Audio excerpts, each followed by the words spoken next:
नमस्कार दोस्तों, स्वागत आपके अपने YouTube चैनल आपके अपने परिवार GK by genius Subhash sir में।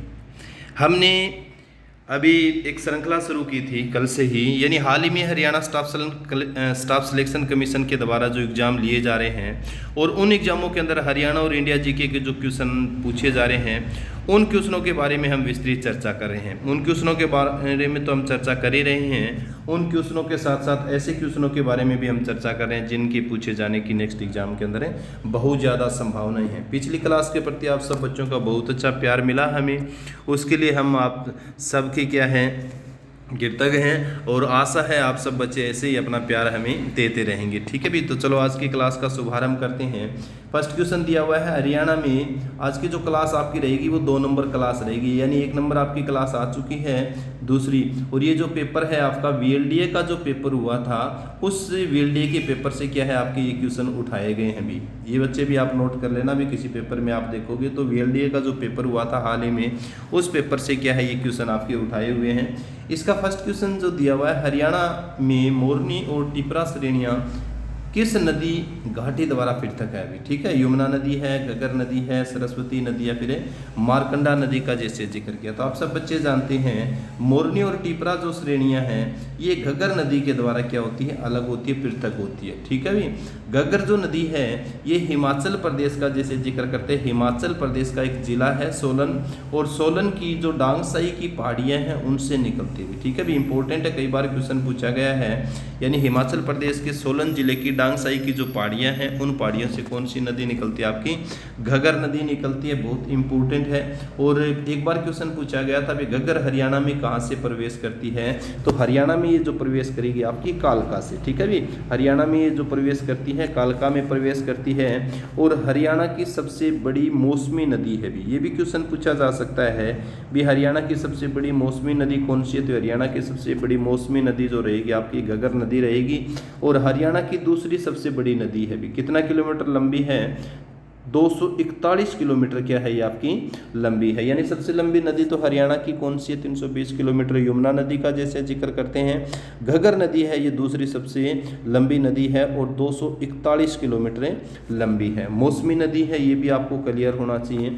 घग्गर नदी जो है, घग्गर नदी का जैसे हम जिक्र करते हैं चीज़ के बारे में, घग्गर जो नदी है तो घग्गर नदी डांगसाई की पहाड़ियों से जैसे ही निकलती है, कहाँ से निकलती है, डांगसाई की पहाड़ियों। तो डांगसाई की पहाड़ियों से लेके ये ओटू तक का हम जिक्र करते हैं तो इसको किस नाम से जानते हैं, घग्गर के नाम से। किस नाम से जानते हैं, घग्गर के नाम से। और आगे इसको किस नाम से जाना जाता है, हकरा के नाम से जाना जाता है। इसीलिए इसको घग्गर हकरा के नाम से भी क्या है जाना जाता है इस नदी को। ठीक है भी, ये चीज़ आपको क्लियर करना है। घग्गर भी कहा जाता है इसको, हकरा के नाम से भी इसको जाना जाता है। और पाकिस्तान का जैसे जिक्र करते हैं, पाकिस्तान में इसको किस नाम से, नारा के नाम से जाना जाता है। किस नाम से जाना जाता है, नारा के नाम से भी जाना जाता है। तो बहुत इंपॉर्टेंट है इस तरह की आपको क्वेश्चन करना। एक और बहुत इंपॉर्टेंट क्वेश्चन बनता है, यानी पंजाब और हरियाणा के बीच में क्या बनाती है, ये सीमा बनाने का भी काम करती है। पंजाब प्लस हरियाणा के बीच ये क्या है, सीमा बनाने का भी क्या करती है, काम करती है। जैसे हम पढ़ते हैं ना भी उत्तर प्रदेश और हरियाणा के बीच में सीमा बनाने का जो काम कौन सी नदी करती है, तो वो रहेगी, आपको ध्यान होना चाहिए, यमुना नदी। पंजाब और हरियाणा के बीच में सीमा बनाने का जो काम करेगी वो कौन सी नदी आपकी है, वो नदी रहेगी घग्गर नदी। ठीक है भी, चलो नेक्स्ट क्वेश्चन के बारे में चर्चा करते हैं। बहुत इंपॉर्टेंट क्वेश्चन नेक्स्ट भी। ठीक है, अकबर काल का, खासकर मुगल काल का जिक्र किया गया है। यानी अकबर के द्वारा वर्गीकृत भूमि श्रेणी जिसमें प्रत्येक फसल के लिए क्रमिक रूप से खेती की जाती थी और कभी प्रति नहीं रखा जाता था भी। ठीक है भी, यानी नियमित रूप से उस क्षेत्र में क्या की जाती थी, खेती की जाती थी, प्रति नहीं रखा जाता था। प्रति का मतलब होता है रोक, एक बार खाली छोड़ देना भी। ठीक है, चच्चर कहा जाता था उसको, प्रौती कहा जाता था, बंजर कहा जाता था या फिर पोलाज। तो इस भूमि को क्या कहा जाता था, पोलाज कहा जाता था। बहुत इंपॉर्टेंट है। यानी नियमित रूप से जिसके ऊपर खेती होती थी, ये क्वेश्चन पूछा था अभी, यानी नियमित रूप से जिसके ऊपर खेती हो रही है उसको किस नाम से जाना जाता था, पोलाज। अभी यहाँ समझना है ये चारों ही किससे संबंधित हैं, अकबर से संबंधित है। और खासकर अकबर का जो एक नवरत्न था टोडरमल भी क्या था, टोडरमल का जैसे जिक्र करते हैं, टोडरमल जो था, तो टोडरमल ने आइन ए दहसाला दी थी भी। क्या दी थी, आइन ए दहसाला। बहुत इंपॉर्टेंट है, कई बार रिपीट हुआ है भी। आइन ए दहसाला किसने किसने दिया था, तो राजा टोडरमल जो था ना उसने आईने दहसाला यानी कृषि से संबंधित क्या है उन्होंने सुधार किए थे, कृषि से संबंधित क्या किए थे, सुधार किए थे टोडरमल ने। बहुत इंपॉर्टेंट है, याद करना, नवरत्न था इसका एक। तो इसने दिए थे, एक तो चच्चर भूमि थी भी, क्या थी, एक तो चच्चर भूमि का जैसे जिक्र करते हैं, चच्चर है भूमि थी भी, कौन सी भूमि थी, एक चच्चर। चच्चर भूमि कौन सी होती है, तो ये चीज़ आपको क्लियर होना चाहिए भी। चच्चर भूमि क्या होती थी, 3 या 4 वर्ष तक, यानी 3 या 4 वर्ष तक उस जमीन को क्या छोड़ा जाता था, खाली छोड़ा जाता था, खेती नहीं की जाती थी, उसको चच्चर भूमि कहा जाता। प्रति भूमि क्या होती थी, प्रति भूमि वो होती थी जिसको 1 या 2 वर्ष के लिए उपजाऊपन के लिए क्या है उसको छोड़ दिया जाता था। बंजर क्या होती थी, बंजर निम्न कोटि की जमीन होती थी जिसके ऊपर झाड़ियाँ वगैरह उगती थी, खेती नहीं की जाती, निम्न कोटि की भूमि थी। जबकि पोलाज जो थी ना उसके ऊपर नियमित रूप से क्या होती थी, खेती होती। तो इस तरीके से आपको ध्यान होना चाहिए भी, पोलाज क्या था, चच्चर क्या है, प्रोती क्या है, बंजर क्या हो रहे हैं, पोलाज क्या है, इन चीज़ों के बारे में थोड़ा सा आपको क्लियर होना चाहिए। उसके बाद में जैसे जिक्र करते हैं, अकबर जो है ना ये 1556 से लेके 1605 तक क्या है गद्दी के ऊपर बैठता है। इसके दरबार में क्या थे, नवरत्न थे, यानी 9 असाधारण व्यक्ति जो थे जिनके ऊपर ये बहुत ज़्यादा विश्वास करता था, और इनके जो शासनकाल में क्या थे, 4 चांद लगे हुए थे, जिसमें से उन नवरत्नों के कारण, जिसमें से हम बीरबल के बारे में भी आपको ध्यान होना चाहिए, बीरबल का जैसे सबसे ज़्यादा बीरबल है। और खेती बाड़ी से, कृषि से संबंधित हम जिक्र करते हैं तो कौन था, राजा टोडरमल था। ठीक है भी, तो ये भी क्वेश्चन आपको समझ आया होगा, बहुत अच्छा है। खासकर अकबर तो एक महान राजा के रूप में जाना जाता है भारतीय इतिहास में, अकबर का जब हमें जिक्र करते हैं। ठीक है भी, अकबर एक सुलह कुल नीति के लिए भी जाना जाता है, जिन्होंने दीन इलाही धर्म चलाया था, इबादत खाने की स्थापना की थी, बुलंद दरवाज़ा भी इन्होंने बनाया था। तो ऐसे ऐसे क्वेश्चन आपके बहुत इंपॉर्टेंट क्वेश्चन बनते हैं। चलो नेक्स्ट क्वेश्चन के बारे में चर्चा करते हैं। नेक्स्ट जो क्वेश्चन है, हरियाणा में वैदिक दृष्टदंती नदी को कहते हैं भी, यानी हरियाणा के अंदर पूछा है भी, हरियाणा में वैदिक दृष्टदंती नदी को खालिस्तान कहते हैं। सरस्वती नदी, मारकंडा नदी, घग्गर नदी या फिर साहिबी नदी। तो इसको क्या कहा जाता था, साहिबी नदी का ही वैदिक समय में क्या नाम था, दृष्टदंती था भी, दृष्टदंती था। ये चीज़ आपको क्लियर होना चाहिए। साहिबी नदी को साबी नदी भी कहा जाता है भी, क्या कहा जाता है, साबी नदी भी कहा जाता है, साबी नदी भी इसको कहा जाता है। साहिबी नदी का जो उद्गम हुआ था, साहिबी नदी का उद्गम हुआ था राजस्थान में। ठीक है भी, कहाँ से, राजस्थान के सिक्कर जिले का जैसे जिक्र करते हैं, सिक्कर है जिले के, सिक्कर जिले से क्या होता है, इसका उद्गम होता है। ये चीज़ भी आपको ध्यान होना चाहिए। अजीतगढ़ और मनोहरपुर है गाँव के समीप, यानी राजस्थान के सिक्कर जिले के अजीतगढ़ और मनोहरपुर है गाँव के समीप से क्या होता है, इसका उद्गम होता है। और हरियाणा में ये कहाँ से प्रवेश करती है, रेवाड़ी से भी। हरियाणा में ये कहाँ से प्रवेश करती है, आपको ध्यान होना चाहिए, रेवाड़ी से प्रवेश करती है, इंपॉर्टेंट है। इसके सहायक नदियाँ भी है, जैसे इंदौरी का आपको जिक्र होना चाहिए, इंदौरी है, दोहन है, कृष्णावती है। इंदौरी, दोहन और कृष्णावती किसके सहायक नदियाँ हैं, तो आपको ध्यान होना चाहिए, आपको ये साहिबी नदी के, किसकी, साहिबी नदी की है। तो साहिबी नदी को वैदिक काल में क्या कहा जाता, दृष्टदंती के नाम से जाना जाता है। तो इस तरह के अलग अलग आपसे क्वेश्चन बनते हैं भी। साहिबी नदी का उद्गम कहाँ हुआ था, हरियाणा में कहाँ से प्रवेश करते हैं, इसकी सहायक नदियाँ कौन सी है, इस तरह के अलग अलग जो आपकी क्या है क्वेश्चन है बनते हैं भी। सरस्वती क्या थी, एक पवित्र नदी थी। घग्गर के बारे में भी वैसे हमने चर्चा की थी। चलो नेक्स्ट क्वेश्चन बहुत ही इंपॉर्टेंट है भी, खास करके VLDA का पेपर जो था, और VLDA में से पूछे जाने बहुत स्वाभाविक थे भी। जीके बहुत ज़्यादा पूछी हुई थी VLDA के पेपर में, जिसकी जीके अच्छी थी उस बच्चे का क्या है VLDA का पेपर क्लियर है, कोई नहीं रोक सकता उस बच्चे को। तो भारतीय पशु चिकित्सा अनुसंधान संस्थान कहाँ पर स्थित है, ये आपका क्वेश्चन पूछा गया था। इज्जतनगर उत्तर प्रदेश में है, हिसार हरियाणा में, अविकानगर राजस्थान में, या फिर करनाल हरियाणा के अंदर। आप सब बच्चे ध्यान होगा इस चीज़ के बारे में भी। भारतीय पशु चिकित्सा अनुसंधान जो है वो आपका इज्जतनगर उत्तर प्रदेश में, यानी उत्तर प्रदेश का बरेली जिले का जैसे जिक्र करते हैं, कौन सा जिला है, बरेली जिले के इज्जतनगर में क्या है, भारतीय पशु चिकित्सा अनुसंधान है संस्थान है यह, अर्थात IVRI है भी, इंडियन वेटरनरी रिसर्च इंस्टीट्यूट है यहाँ पर है, इज्जतनगर उत्तर प्रदेश के अंदर। इसकी एक शाखा नोएडा के अंदर भी, ये चीज़ भी आपको क्लियर होना चाहिए, इसकी एक शाखा कहाँ पर है, नोएडा के अंदर भी है, इंपॉर्टेंट है। कब स्थापित हुआ था, 1962 के अंदर, यानी इज्जतनगर में कब स्थापित हुआ था, ये 1962 में स्थापित हुआ था, बहुत इंपॉर्टेंट है। नहीं, ये आपको ध्यान होना चाहिए चीज़ के बारे में। ये 1962 में नहीं स्थापित हुआ था, ये स्थापित हुआ था 1889 में। कब स्थापित हुआ था? 1889 के अंदर। ठीक है, ये चीज़ आपको क्लियर होना चाहिए। उत्तर प्रदेश में है, बरेली जिले के पास। बरेली को आपको ध्यान होना चाहिए, बांस नगरी के नाम से भी जाना जाता है और सुरमा नगरी के नाम से। बरेली जो उत्तर प्रदेश में, उसको बांस और नगरी और सुरमा नगरी। हिसार में जैसे जिक्र करें तो आपको ध्यान होना चाहिए, हिसार के अंदर क्या है आपका? हिसार में केंद्रीय भैंस अनुसंधान संस्थान है, राष्ट्रीय अश्व अनुसंधान संस्थान जो आपके रहेंगी।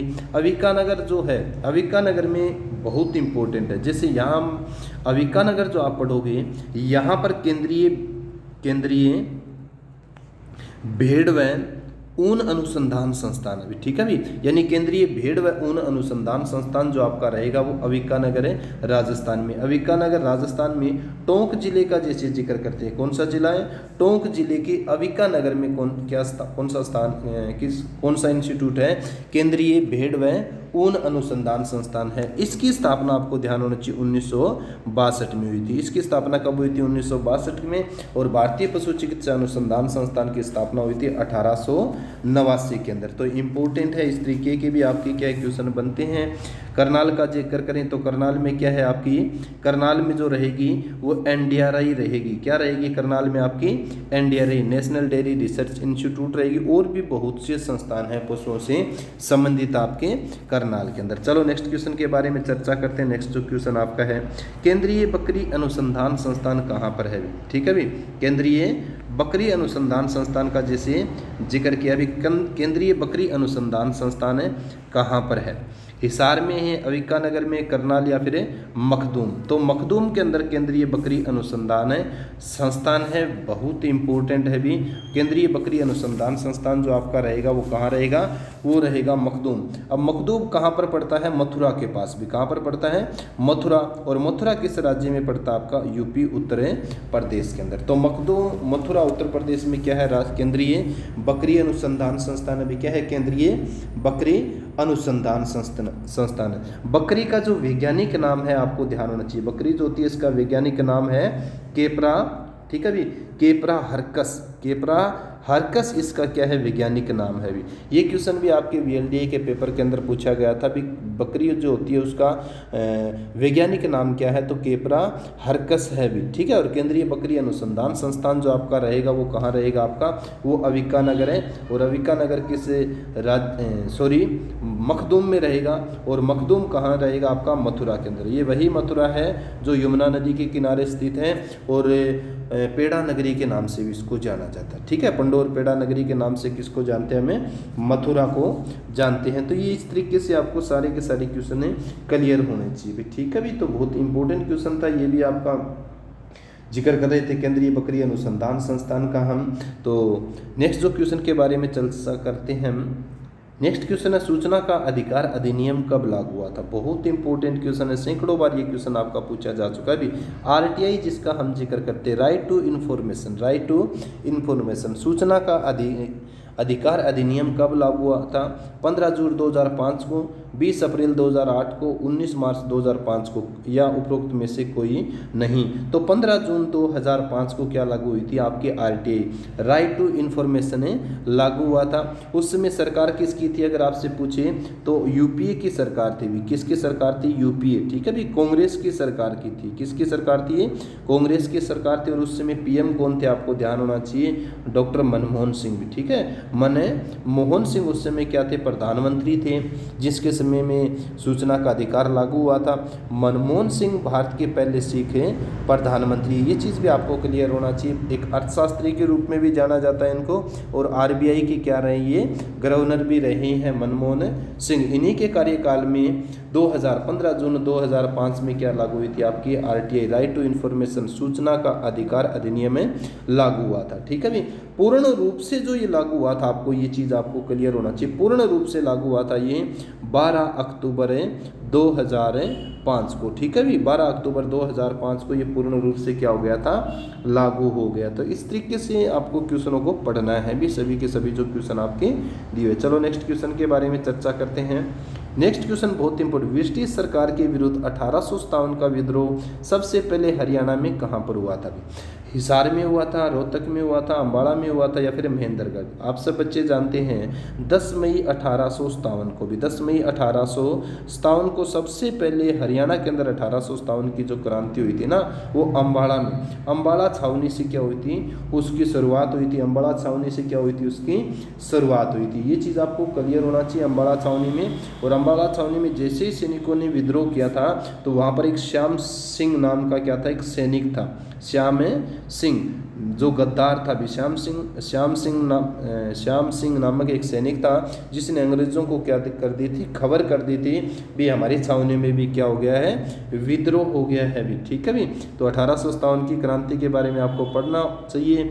मेरठ में इसकी शुरुआत हुई थी भी। इतिहासकार जो मानते हैं, कहते हैं भी 10 मई 1857 को इसकी शुरुआत कहाँ से हुई थी, मेरठ से हुई थी। कुछ इतिहासकार मानते हैं इसकी शुरुआत है अम्बाड़ा से हुई, परंतु हरियाणा में हम पढ़ेंगे तो हरियाणा में इसकी शुरुआत कहाँ से हुई थी, अम्बाड़ा में हुई थी। इसका 1857 क्रांति का क्या था, चिन्ह क्या था, प्रतीक क्या था, तो प्रतीक जो था इसका कमल और रोटी था भी। कमल और क्या थी, रोटी थी। ये भी आपको ध्यान, एक बार क्वेश्चन ये पूछा गया था एसएससी में भी, 1857 की क्रांति के समय, 1857 की क्रांति के समय गवर्नर जनरल कौन था, तो लॉर्ड कैनिंग था। कौन था, लॉर्ड कैनिंग। और 1857 की क्रांति के बाद में बाहर से ईस्ट इंडिया कंपनी का शासन क्या हो गया था, समाप्त हो गया था और डायरेक्ट किसके हाथ में चला गया था, जो ईस्ट इंडिया कंपनी का जो शासन था वो महारानी के हाथ में चला गया था। और महारानी ने क्या नियुक्त कर दिया था, वायसराय नियुक्त कर दिया था। क्या नियुक्त कर दिया, वायसराय नियुक्त कर दिया गया। और प्रथम वायसराय जो था ना, वो भी कौन था, आपका लॉर्ड कैनिंग। यानी अंतिम गवर्नर जनरल भी लॉर्ड कैनिंग था और प्रथम वायसराय भी कौन था, आपका लॉर्ड कैनिंग था। तो इस तरीके से क्या करनी है आपको, इनके बारे में पढ़ना है, बहुत इंपॉर्टेंट है भी। ठीक है भी। तो इंपॉर्टेंट क्वेश्चन बनते हैं, उनके बारे में हमें क्या होनी चाहिए, जानकारी होनी चाहिए भी क्या क्या। ठीक है भी। अब जैसे कई बार ये भी पूछा जा सकता है भी कहाँ कहाँ किसने क्या है नेतृत्व जो किया था इस चीज़ के बारे में, तो नेतृत्व के बारे में भी आपको थोड़ी सी जानकारी होनी चाहिए भी किस किस ने कहाँ पर है नेतृत्व जो किया था। तो नेतृत्व जो करने वाले व्यक्तियों के बारे में भी आपको जानकारी हो। ठीक है भी। तो नेतृत्व जो किया था, जैसे हिसार में किसने नेतृत्व, अम्बाड़ा में किसने, रोहतक में आपको ध्यान होना चाहिए किसने नेतृत्व किया था, रांगड़ों ने नेतृत्व किया था। ठीक है। रेवाड़ी में राव तुलाराम का जैसे जिक्र करते हैं, बल्लभगढ़ में राजा नार सिंह का जैसे जिक्र करते हैं, हांसी में लाला हुकमचंद का जिक्र करते हैं, लोहारू में अमीनुद्दीन ने क्या किया था, नेतृत्व किया था 1857 की क्रांति का। उसके अलावा पलवल में हरसुख राय गफूर अली ने नेतृत्व किया था 1857 की क्रांति का। फरूख नगर में गुलाम मोहम्मद अली व अहमद अली ने किया था भी। ठीक है भी। सांपला में साबर खान ने किया था नेतृत्व। तो इस तरीके पटौदी में अकबर अली ने किया था। ठीक है। बहादुरगढ़ में, जिसको हरियाणा का प्रवेश द्वार कहा जाता है, नवाब बहादुर जंग खान ने किया था। झज्जर में अब्दुल रहमान खान ने किया था। रानिया में नूर मोहम्मद खान ने किया था। ठीक है भी। शहजादा मोहम्मद में कहाँ पर किया था, हिसार के अंदर नेतृत्व किया था। पानीपत में इमाम अली कलंदर ने किया था। तो ऐसे भी आपसे क्या है क्वेश्चन पूछे जा सकते हैं भी। ठीक है। चलो नेक्स्ट क्वेश्चन के बारे में चर्चा करते हैं। इनमें से कौन सी विश्व की बेहतरीन ऊन देने वाली प्रजाति है भी। ठीक है। क्योंकि पेपर था, आपको ध्यान होना चाहिए बीएलडीए का, तो ऐसे क्वेश्चन पूछे जाने थे भी। तो कौन सी विश्व की बेहतरीन ऊन देने वाली प्रजाति है, गद्दी, साइना या मेरिनो या फिर रेम्बोली। ये भेड़ की प्रजातियां हैं भी। किसकी प्रजातियां हैं, ये भेड़ की प्रजातियां हैं। और उत्तम क्वालिटी की ऊन देने वाली जो भेड़ है वो मेरिनो है भी। ठीक है। किस देश में पाई जाती है सबसे ज़्यादा, ये ऑस्ट्रेलिया के अंदर। बहुत इंपॉर्टेंट क्वेश्चन है। विश्व का सबसे बड़ा ऊन उत्पादक देश भी कौन सा है, ऑस्ट्रेलिया है।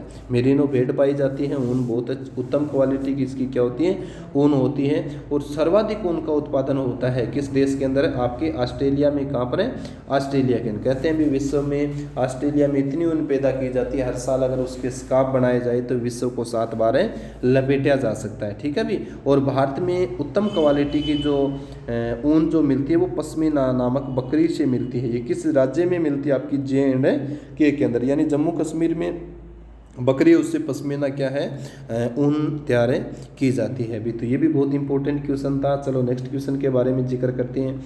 इंपॉर्टेंट है, साइंस का क्वेश्चन है। कंकाल की सबसे लंबी हड्डी कौन सी होती है। कंकाल अर्थात है शरीर का, जैसे जिक्र किया है, किसका जिक्र किया है, शरीर। तो शरीर की सबसे लंबी हड्डी टिबिया हड्डी होती है, ह्यूमरस होती है, फीमर होती है, फिर रेडियस। तो फीमर शरीर की या अर्थात कंकाल की सबसे लंबी हड्डी होती है। जांघ की हड्डी के नाम से भी इसको जाना जाता है, जांघ की हड्डी। तो जांघ अर्थात फीमर की जो हड्डी है वो शरीर की सबसे लंबी हड्डी होती है।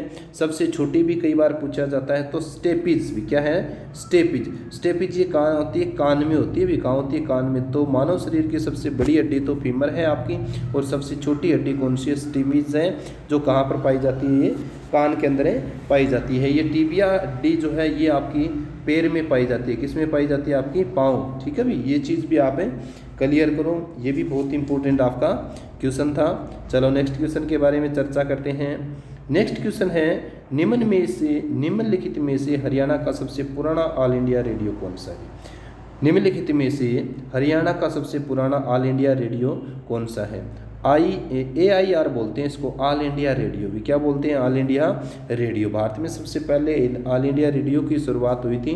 तो कुरुक्षेत्र सबसे पुराना है, हिसार, अम्बाड़ा या फिर रोहतक। तो आप सब बच्चे जानते हैं रोहतक सबसे पुराना क्या है आपका, हरियाणा का ऑल इंडिया रेडियो स्टेशन है भी। अब एक चीज़ आपको क्लियर होना चाहिए, रोहतक की स्थापना कब हुई थी, रोहतक ऑल इंडिया रेडियो की, तो 8 मई 1976 में। ठीक है भी, 8 मई 1976 को इसकी क्या हुई थी, स्थापना हुई थी।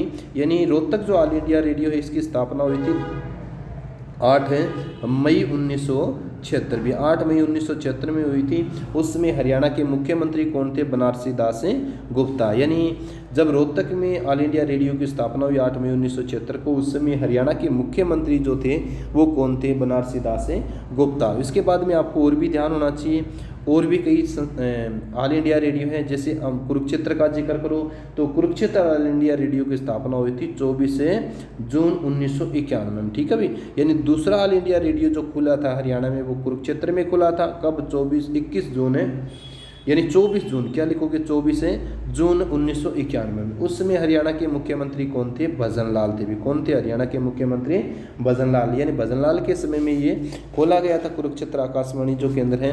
हिसार के बारे में भी आपको ध्यान होना चाहिए, हिसार भी आकाशवाणी केंद्र है। इसकी जो स्थापना की गई थी 26 जनवरी 1999 में। ठीक है भी, यानी 26 जनवरी 1991 के अंदर ये खोले गए। तो 3 आकाशवाणी केंद्र है हरियाणा में।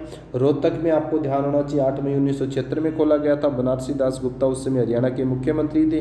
दूसरे नंबर पर 24 जून 1991 में खोला गया था कुरुक्षेत्र के अंदर, उस समय हरियाणा के मुख्यमंत्री थे चौधरी भजन लाल। और तीसरा जो खोला गया था हिसार में खोला गया था 26 जनवरी 1999 में। उस समय हरियाणा के जो मुख्यमंत्री कौन थे, आपको ध्यान होना चाहिए, चौधरी बंसीलाल। कौन थे, चौधरी बंसीलाल। तो इस तरीके के आपके क्या क्वेश्चन बनते।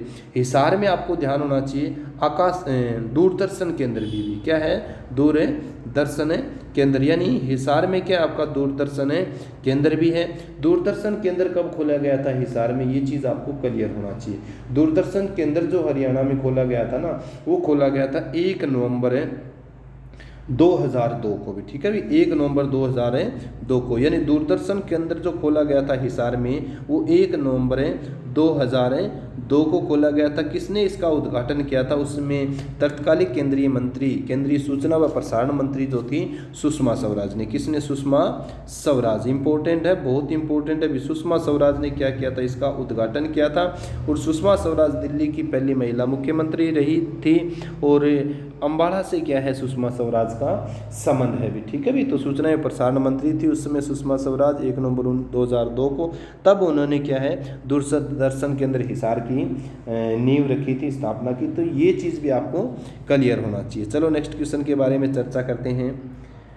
नेक्स्ट क्वेश्चन है, अप्रत्यक्ष कर GST का अर्थ क्या है भी। ये क्वेश्चन भी पूछा गया था। अप्रत्यक्ष करें GST का अर्थ क्या है।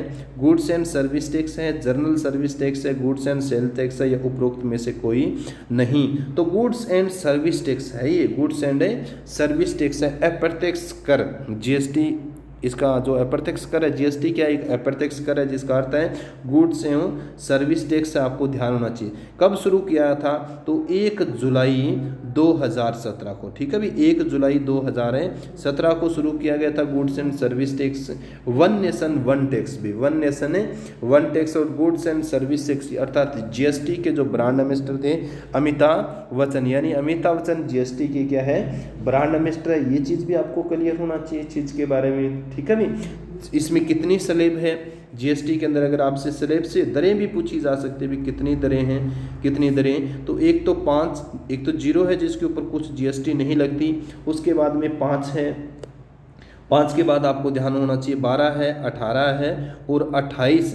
सबसे ज़्यादा विश्व में सबसे ज़्यादा जीएसटी की जो दर है ना वो भारत देश में। इससे पहले जो होती थी ना वो 26% जो दर होती थी वो अर्जेंटीना एक देश है दक्षिण अमेरिका महाद्वीप का, उस देश में होती थी, परंतु वर्तमान समय में सबसे ज़्यादा जो दर है विश्व में जीएसटी का वो भारत देश में है। ठीक है भी, तो ये स्लैब भी आपको थोड़ा सा ध्यान होना चाहिए 0, 5, 12, 18 और 28 के बारे में। तो इम्पोर्टेंट आपका क्वेश्चन था। चलो नेक्स्ट क्वेश्चन के बारे में चर्चा करते हैं।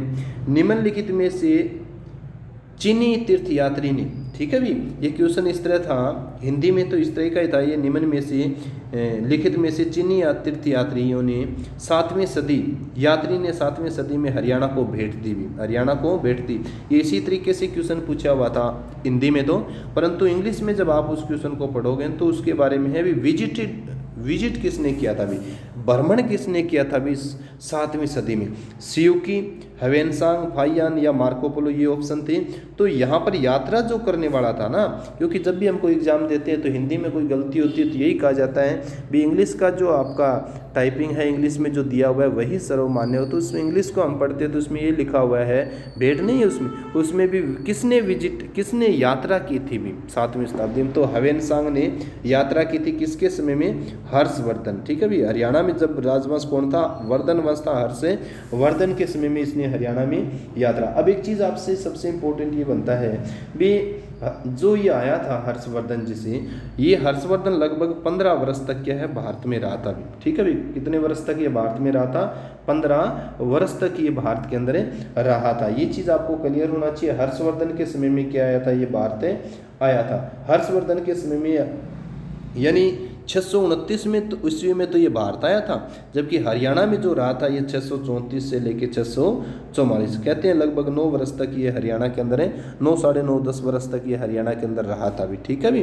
हर्षवर्धन के समय में किस लिए आया था आपको ध्यान होना चाहिए, बौद्ध धर्म की दीक्षा ग्रहण कर लिए और बौद्ध साहित्य इकट्ठा करने के लिए ह्वेनसांग ने क्या की थी, भारत की यात्रा की थी। ठीक है भी, इन्होंने एक पुस्तक लिखी थी, वो पुस्तक कौन सी आपकी, सियूकी है।